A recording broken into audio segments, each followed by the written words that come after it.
കഥയാണ്. കഥയുടെ പേരാണ് മുത്തു നബിയുടെ പിറന്നാൾ സമ്മാനം.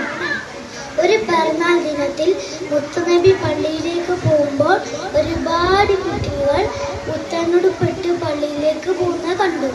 അപ്പോഴാണ് മുത്തുനബി ശ്രദ്ധിച്ചത് ഒരു കുഞ്ഞു ബാലൻ അരികിൽ തേങ്ങി കരുന്നത്. അത് കണ്ട മുത്തുനബി കുഞ്ഞു ബാലൻ്റെ അടുത്ത് പോയി ചോദിച്ചു, എന്തിനാണ് കരുതുന്നത്? മുത്തുനബിയെ എനിക്ക് വാപ്പയില്ല, എല്ലാ കുട്ടികളും പുത്തനുടുപ്പിട്ട് നടക്കുമ്പോൾ എനിക്ക് വായിച്ചതിന് ആരുമില്ല. അത് കേട്ട മുത്തുനബി ആ കുട്ടിയുമായി വീട്ടിലേക്ക് നടന്നു. വീട്ടിലെത്തിയുടൻ ആയിഷ ബീവി വിളിച്ചു പറഞ്ഞു, നിനക്ക് ഇതാ ഒരു പെരുന്നാൾ സമ്മാനം.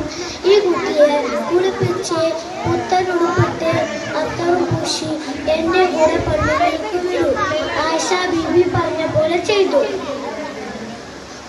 പള്ളിയിലേക്ക് പോകുമ്പോൾ കുഞ്ഞു ബാലൻ മുത്തുനബിയോട് ചോദിച്ചു, അല്ലയോ നബിയെ, എല്ലാ കുട്ടികളും അവരുടെ ഉപ്പേൻ്റെ കൂടെയാണോ വരുന്നത്? എൻ്റെ ഉപ്പയോടും ചോദിച്ചാൽ ഞാൻ എന്ത് പറയും? നീ പറയണം, ഞാൻ പള്ളിൻ്റെ ഉള്ളിൽ വെച്ച് അങ്ങനെ ചോദിച്ചാൽ നീ പറയണം ഞാൻ മിമ്പറിൽ ഉണ്ടാവും. നീ പറയണം അതാണ് എൻ്റെ വാപ്പ. ഇത് കേട്ട കുഞ്ഞു ബാലൻ സന്തോഷത്തോടെ തുള്ളി ചാടി.